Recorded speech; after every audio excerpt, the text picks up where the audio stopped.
Tombonao amintsika hatrany ry havana amin'ny fahasoavana sy ny fiadanana avy amin'Andriamanitra raintsika sy Jesosy Kristy Tompo. Amen. Dia ampifaliana ry havana no iarabanantsika mpianakavy ny finoana fa indrindra ny sampana sekoly alahady ao anatin'izao ray volana natokana ho azy ireo izao. Dia miarahaba manokana ianareo sampana sekoly alahady ihany koa ny amin'ireto fanamiana vao azonareo vao notokanana tamin'ny fidirana voaloha ireto. Nareo ve tsy mahatsapa hoe ohatra manjamanja sy bôgôsigôsy zany daholo ny zanatsika? Ny sasany zao miteny hoe sao dia tsy le zanako ary. Andeha tsika hitehaka mafy be ho voninahitr'Andriamanitra.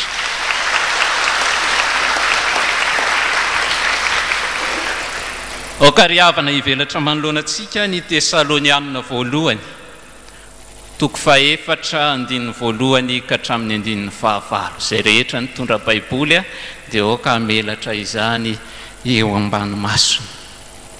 Ho vakiantsika miaraka hatrany isan'andininy izy io. Amin'ity andro an'ity moa ry havana dia araka nefa fantatsika fa toriteny ravahana hira. Dia tsy ilay zavatra teneniko ihany ny toriteny, fa ny hira tanterahan'izy ireo ihany koa dia tena toriteny.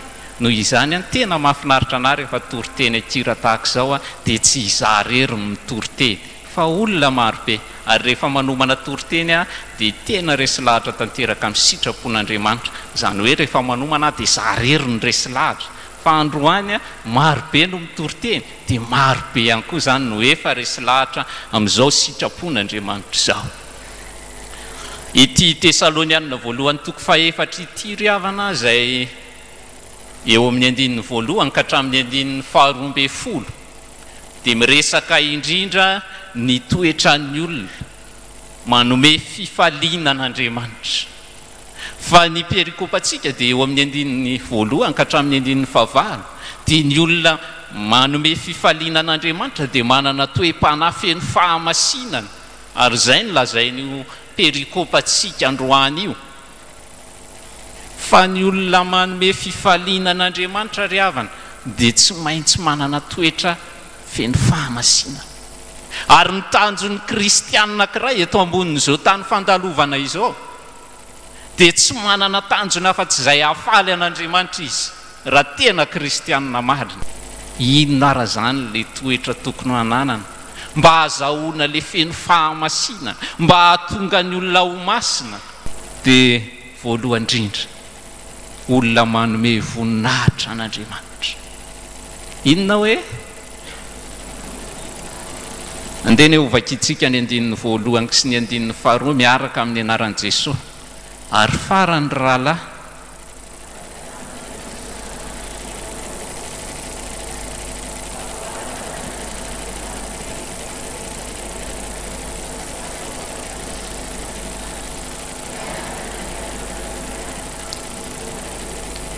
andininy faharoa,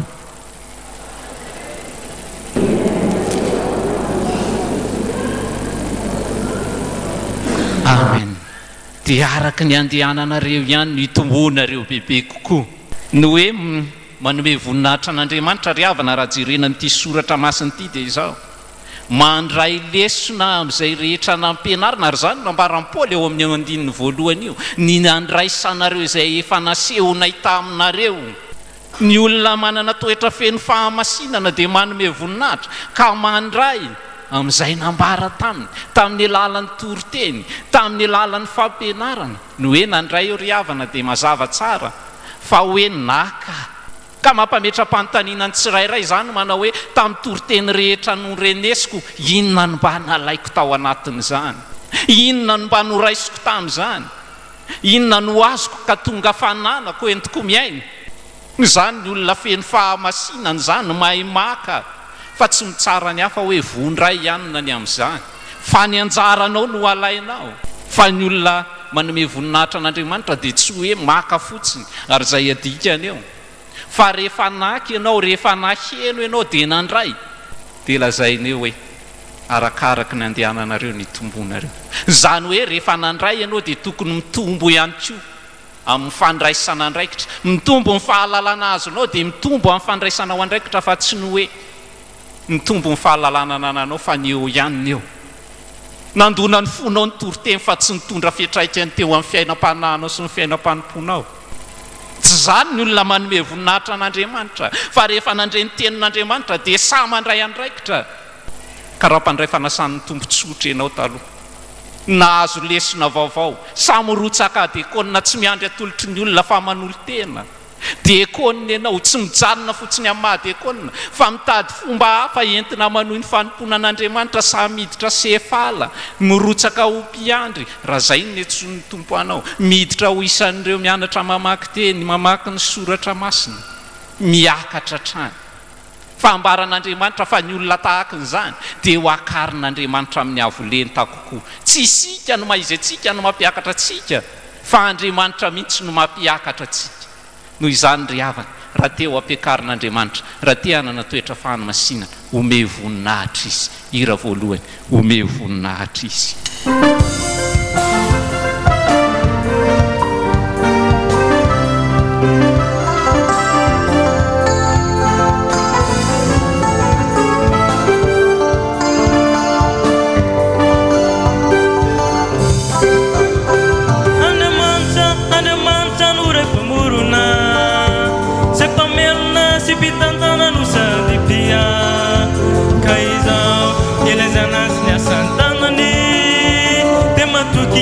Manakiza fanarani isanano te izy ny tokiku namandeha ho namandidy tsy mba hoadinony aniko kaderaiky sy ankalazaiko ny anarany.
Dia monjana uno sitrany tsy faneriany avo fipetraky larany efa ivavjery tsy mba sitrany tsy mba sitrananao raha overy kofagnana tolory ny tanana mitsangana nda fiadanana tena zanany no iatsony anao fa tsy mpanompo ka derao rele tompony tompo.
Suavani sosano lutuluran fitiavani kadidiu faisikan watom sichaka ni fitaini nami vokai sikana miditra kuande sosano remba ifamitantana ifanuana siana dalana baidera siang kalazani anarani haranan mahafinatra ny lazany sy voninainy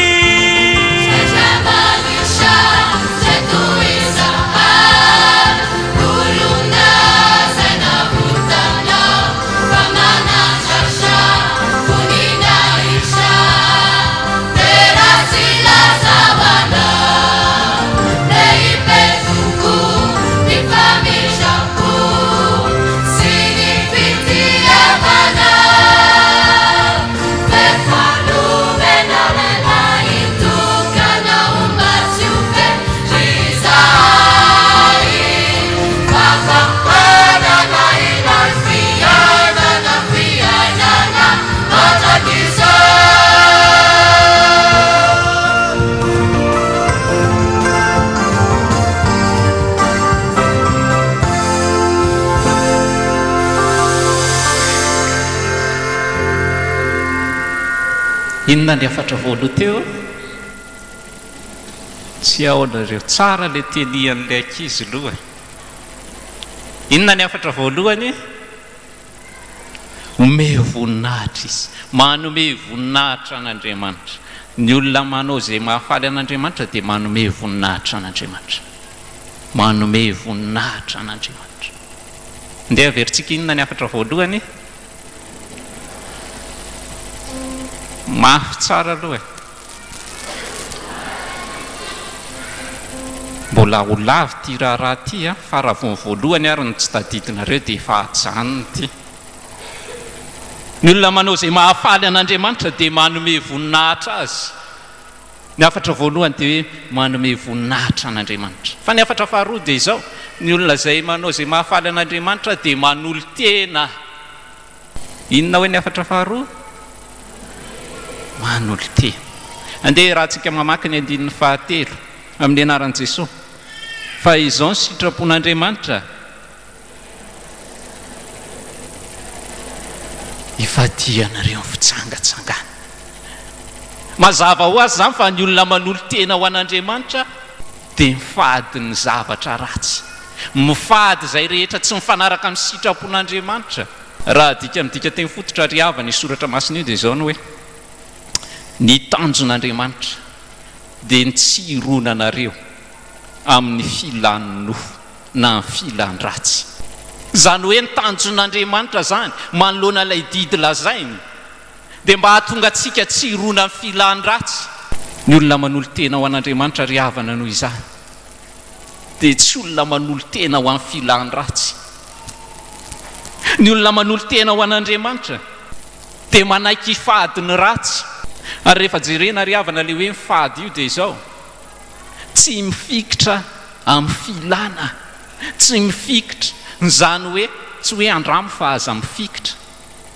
fa ho an'ny olona zay efa ao anatiny ho an'ny olona zay efa nanandrana ho an'ny olona zay mbola milomana ao anatin'ny filany ratsy aza mifikitra amin'io famelao zany no hoe fadio ary afangaron'ny tanora foana ry havana matetika le hoe andramo ny zavatra rehetra fantaro ny zavatra rehetra azo mafy zay tsara tsy miteny mihitsy ny soratra masina hoe andramo ny zavatra rehetra fa fantaro ka rehefa tenenina izy hoe aza misotro toka na aza mifoka sigara aza manao sipabetsaka dia ozy izy hoe miteny soratra masina ary miteny hoe andramo ny zavatra rehetra fantaro ny zavatra rehetra efa fantatrao fa ratsy dia azy hidirana tsony fa efa fantatrao izy zay fa ratsy zany ny olona manolo tena tsy mifikitra amin'ny ratsy fanaony ary samy fady ny ratsy ry havana malala efa nanolo tena ho an'Andriamanitra ve ianao efa mifady ny ratsy ve ianao ankehitriny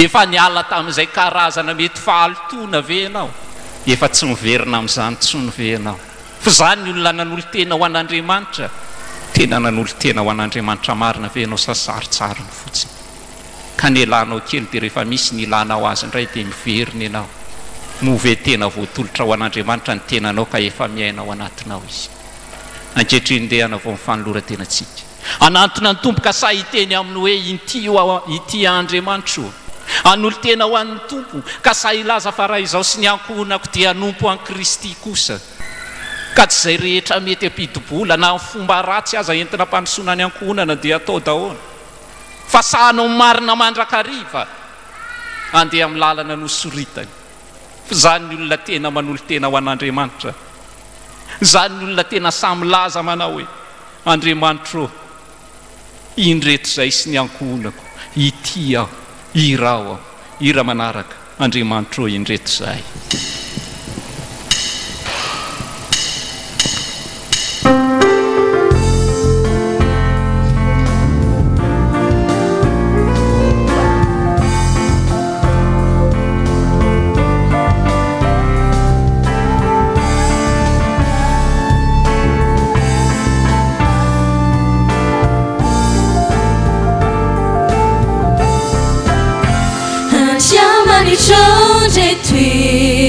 Zay manulona te hitsuru amini Fambarinana Shamani George tui Zaya ke ishinsia medini rotue Sharat sifai Yana sinyatana Lutuhana Fania tanayu amini famasinana Anjiamanisho umewanayani ilaifanaima sinazaipanati Anuganifuvatuna utungafunu fuinjai ayana insaisi shaka Kade utunga uluna sahai ayana waji ama lishai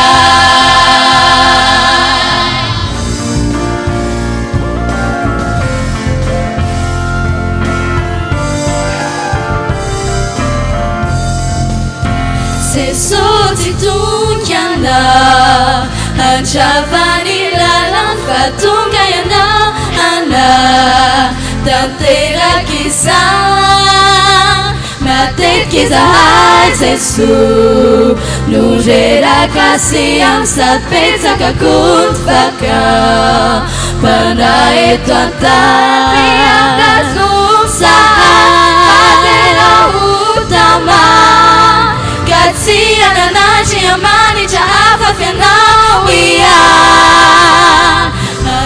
Amani show umewanayani ilaifanaima sinazaipanati Anuvanifuvatuna utungafunu fuinjai ayana insaisi shaka Kade utunga uluna sahai ayana waji ama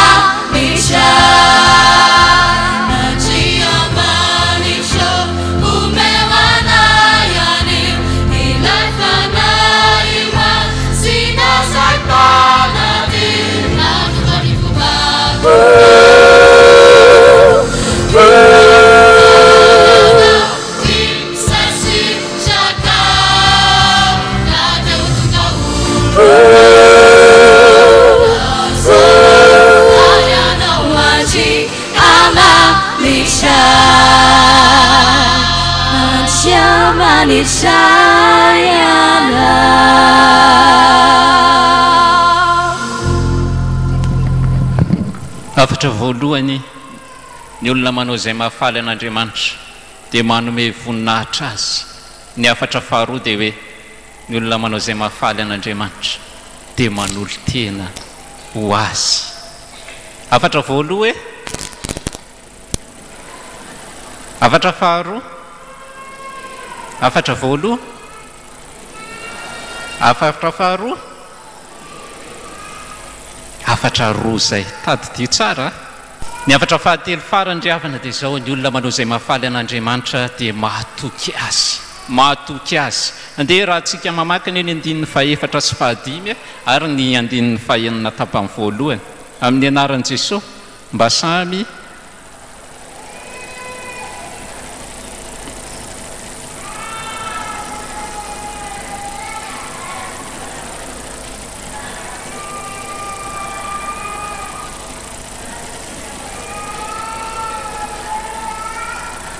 zay hatreo mba tsisy anao saina mifetsy ny rahalahy.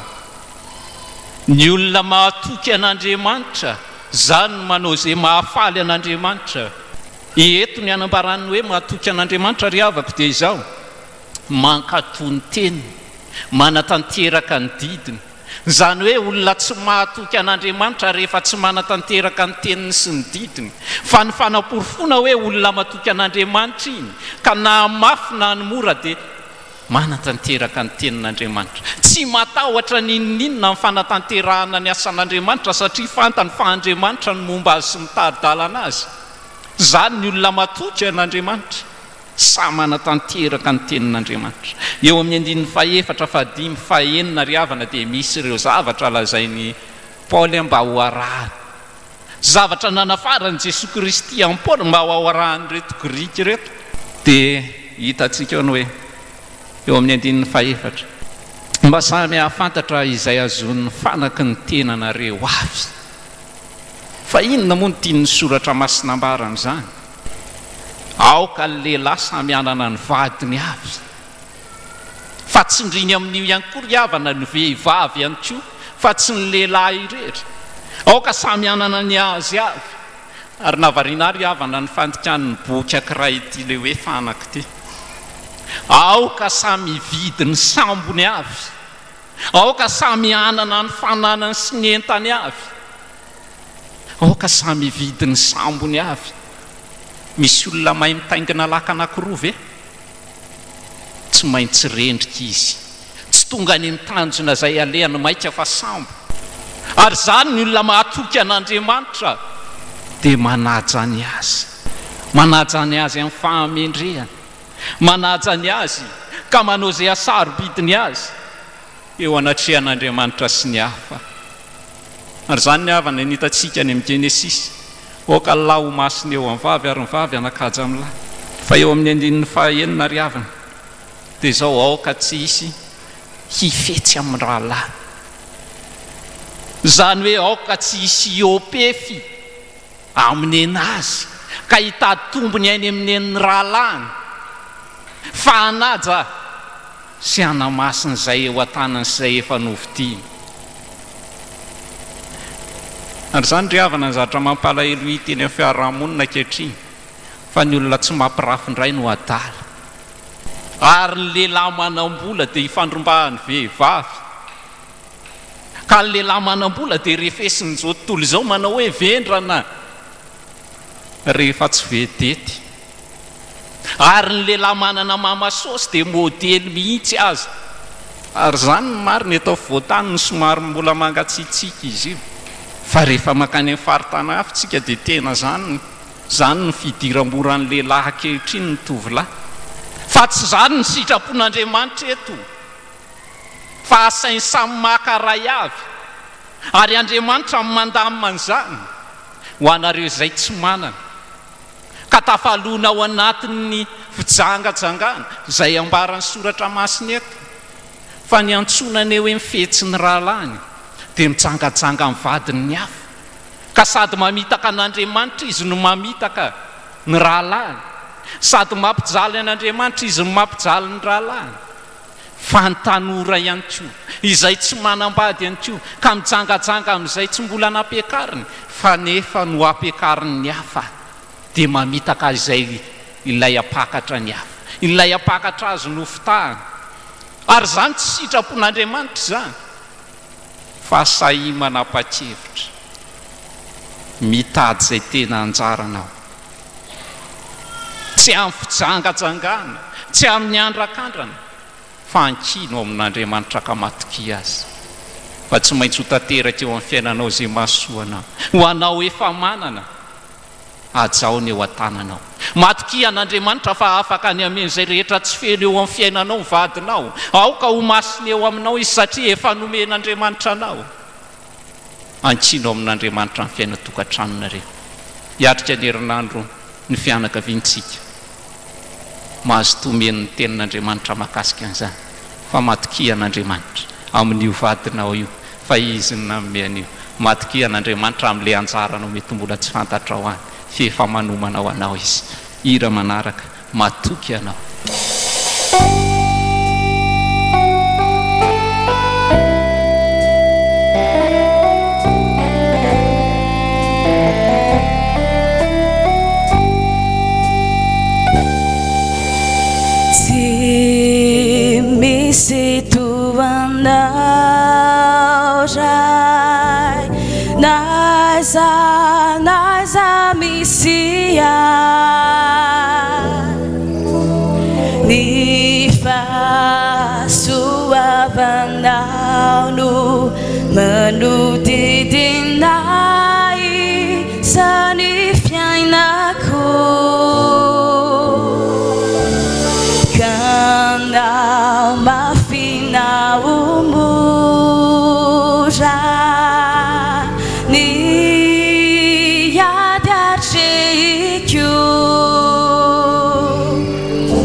afatra voalohany manome voninahitra an'Andriamanitra, afatra faharoa manolo teny, afatra fahatelo matoky an'Andriamanitra. Andeha averintsika afatra voalohany, afatra faharoa, afatra fahatelo, afatra voalohany. Efa mihena averina tsara. Afatra voalohany, afatra faharoa, afatra fahatelo, afatra faharoa,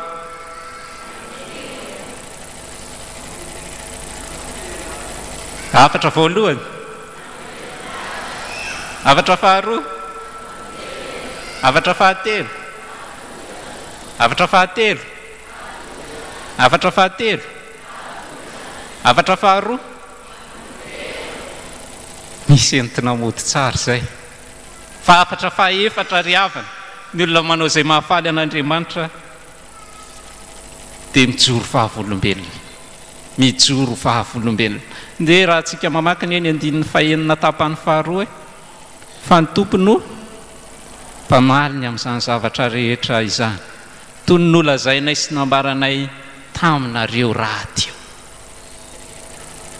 Maro tamin'ny Grika ry havana mbola nilona tao anatin'izany fijangajangana zany, ary teo amin'izy ireo dia tsy fahotana ary tsy rarany lalàna ny fijangajangana na ny fanambadiana olona maro. Ka reto Grika vitsy zay vao niova fo, nanolo tena ho an'Andriamanitra dia sanjoro nitory an' Jesosy Kristy, ilay mandraran'izany fitondran-tena ratsy zany. Na nanakatsakana nyreto nanodidina amin'ny Paoly azy, izany lalàn'Andriamanitra anambarana izany dia sanjoro vavolombelony Paoly. Ary nylazain'ny Paoly etony hoe dia teny totahaky ny mandrahona mihitsy, fa Andriamanitra mpamaly zany. Le hoe mpamaly eo ry havana dia mazava tsara, Andriamanitra mamaly faty, fa mpamaly faty amin'ny rariny. Andriamanitra no hamaly faty anareo raha mbola manohy izany nareo. Izany no tiany Paoly ambary eo. Fa voaentsika Paoly, fa samy joro vavolombelona izy nanambary zany. Ary no hoe nijoro vavolombelona eto dia zao, tsy niteny fotsiny Paoly fa afitaratra ho an'ireto Grika reto izy. Tsy nijangajango Paoly, tsy nanambady maro Paoly, ary sahatra ny nanatanteraka izay lazain'ny soratra masina. Ny olona mijoro vavolombelona noho izany dia tsy hoe miteny eto fotsiny fa zahana manana vady maro. Na ny vadiko vadiko ihany fa ny sipako vadiko koa. Fa samy teny satria fantatr'Andriamanitra, hitan'Andriamanitra fa tsy manao izany. Zany ny olona mijoro vavolombelona izany. Ary tsy maintsy ilazy zany na amin'ny rahalahiko, na amin'ny fianakaviako, na amin'ny mpiaramonina, na amin'izay heveriko, fa mbola manatanteraka izany, na hiaritra fanenjehana azy. Zany ny olona mahafaly an'Andriamanitra zany, zany ny olona feno ny fahamasinana zany. Ianao ve mbo samy mijoro vavolombelona? Sa hoe tsy sahy satria za mbola ao anatiny? Sa hoe tsy sahy satria sauver kapoaka? Sa hoe tsy sahy satria tsy fantako izay mbola mety ho fisy izany fanjakany lanitra zany, na izy zany na tsy izy? Fa ny olona izay manao mahafaly an'Andriamanitra ka te ho akarin'Andriamanitra amin'ny ambonimbony kokoa dia mijoro vavolombelona. Zany ny hiran'ireto sekoly alahady reto manaraka, vavolombelon'i Kristy.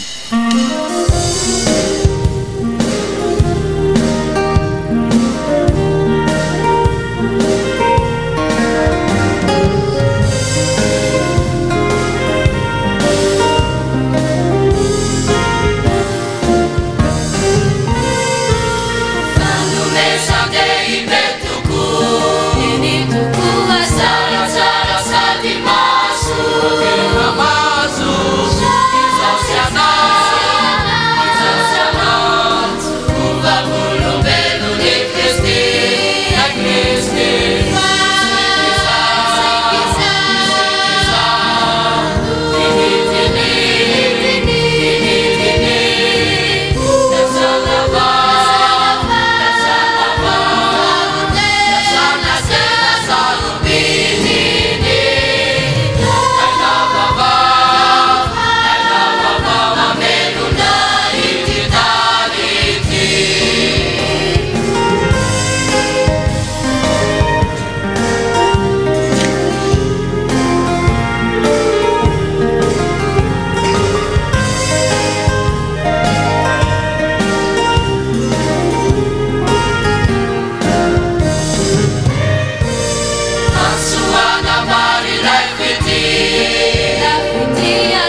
afatra fady farandry havana ny olona manome voninahitra an'Andriamanitra dia manao izay mahafaly an'Andriamanitra, ary ny olona manao izay mahafaly an'Andriamanitra dia manary ny loto, manary ny loto. Dia raha tsika mamaky ny andininy fahafito ry havana amin'ny anaran'i Jesosy, fa Andriamanitra tsy niantso antsika amin'ny fahalitoana fa amin'ny fahamasinana. Andriamanitra tsy niantso antsika amin'ny fahalitoana fa amin'ny fahamasinana. Eto ry havana dia Andriamanitra no miantso. Andriamanitra miantso tsarovy fa tsy miantsoantso fahatany izy, fa Andriamanitra rehefa miantso dia midika Andriamanitra manome. Antsoin'Andriamanitra isika mba homeny. Noho izany ry havana, Andriamanitra miantso dia mazava ho azy fa Andriamanitra manao dingana voalohany. Manadio atsika izy satria tsy sitrany isika tonga eo aminy amin'ny fahalitoana, ary zany nanoloran'Andriamanitra ny Jesosy Kristy isolony elitsika teo amin'ny hazo fijaliana, satria sitrany tsisy overitsika na dia iray azy. Natolo ny zanan'ilay tokana mba hanadiovana ny lotony nofontsika. Zany ny dingana voalohany nataon'Andriamanitra. Tsy ny olona no nitaky tamin'Andriamanitra hoe diovy ny fahotanay, fa Andriamanitra no nanao dingana mba hanadiovana antsika. Fa ankehitriny ry havana dia efa samy manana izay mety ho lotontsika isika, kanefa mbola antsoin'Andriamanitra trany mba homeny ny fahamasinana, mba homeny ny fanahy masina. Fa nitakiny amintsika dia izao, ary io ny loto, satria rehefa misy maloto ao amintsika dia tsy afaka hanamasina antsika Andriamanitra amin'ny alalan'ny fanahy masina. Rehefa mbola maloto ny nofontsika dia tsy afaka hiasa ao anatintsika amin'ny fanahy masina. Raha tianao hiasa eo amin'ny fiainanao Andriamanitra, raha tianao faly eo amin'ny fiainanao Andriamanitra, raha tianao tsy ho tezitra aminao Andriamanitra, dia ary io ny loto, fa tsy niantso antsika tamin'ny fahalitoana izy. Natsontsika mba handray fanahy masina, hiasa ao amintsika, hananantsika ny tena fiainana, efa namindra fo tamintsika izy. Ary ankehitrinytsika mbola maloto dia mbola miantso antsika izy, manapirofo zany fa Andriamanitra be indra fo, kanefa tsy afaka hiara-hiasa amintsika izy raha mbola milona ao anatin'ny ota isika, raha mbola miaina ao anatin'ny fahotana isika, raha mbola milomana ao anatin'ny ota isika. Fa mba hahafahan'Andriamanitra miasa eo amin'ny fiainantsika, ahafahany manome ny tena fiainana, ary io ny loto. Ry havana malala, fotoana izao ahafahantsika tena manavao amin'ny fanoloran-tenantsika, satria Andriamanitra ankehitriny mbola Andriamanitra mpanasitrana izy, Andriamanitra mpanome izy, Andriamanitra mpampahery izy, fa tsy Andriamanitra mpitsara. Mbola mamindra fo aminao Andriamanitra, miantso anao amin'indra fo izy, ka ary io ny loto. Ary io izay mety hevitra tsy ampiray aminao amin'Andriamanitra, fefa nilaza izy manao hoe ny fahotanareo no hevitra mampisaraka aminareo amiko, kanefa raha misaraka amiko ianareo dia tsy mahay manao na inona na inona. Mbola mamindra fo aminao Andriamanitra, ka manaovana dingana lehibe. Ira manaraka mamindra fo.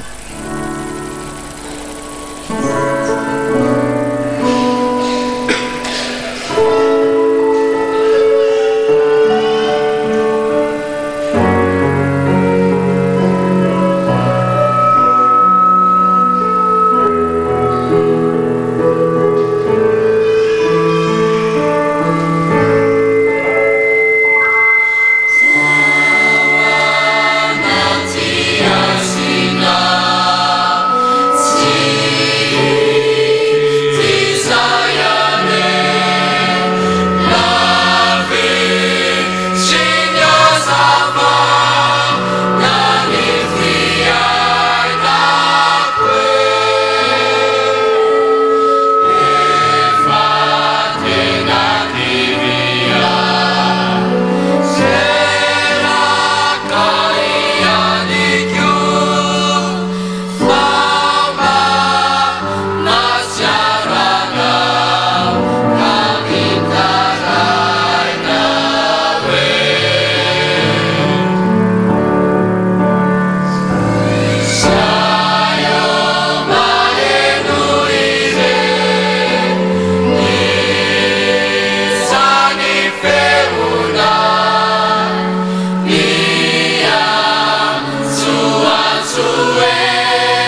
afatra dimy ry havana ny nambara tamintsika teo. Afatra voalohany manome voninahitra an'Andriamanitra. Afatra faharoa manolo tena.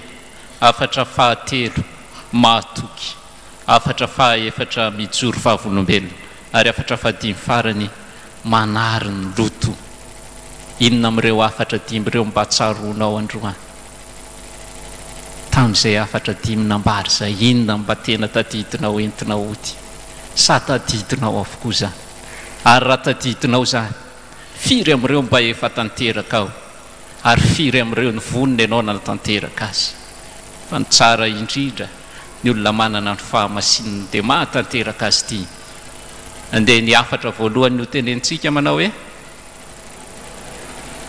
afatra faharoa, afatra fahatelo, afatra fahaefatra, afatra fahadimy, mandehana mody dia ambarao amin'ny ainy an-trano. Fandeha isika anao izay hafaly an'Andriamanitra, ame voninahitra an'Andriamanitra ka hanolo tena ho azy, atoky azy amin'izay rehetra tanterahantsika, ka hanary ireo karazana fahotana sy loto maro isan-karazana. Mandehana mody dia ambarao eny amin'ny fiarahamonina fa ny olona manome voninahitra an'Andriamanitra dia tsy maintsy manary ny loto, manolo tena, ary indrindra ihany koa mijoro vavolombelona. Mandehana mody dia manana fiovam-piainana ka ho tonga olona masina ianao, tsy atao am-piangonana ihany fa hatrainy ivelany. Say mijoro hatrany, mandrosoa, say milaza ny sitrapon'Andriamanitra. Fa nao mafy zany nao mora dia tsarovy, Andriamanitra miara-mandeha aminao ary momba anao mandraka riva izy. Hira farany mandrosorom-panarato.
an'andriamanitra irero ny voninahitra amen.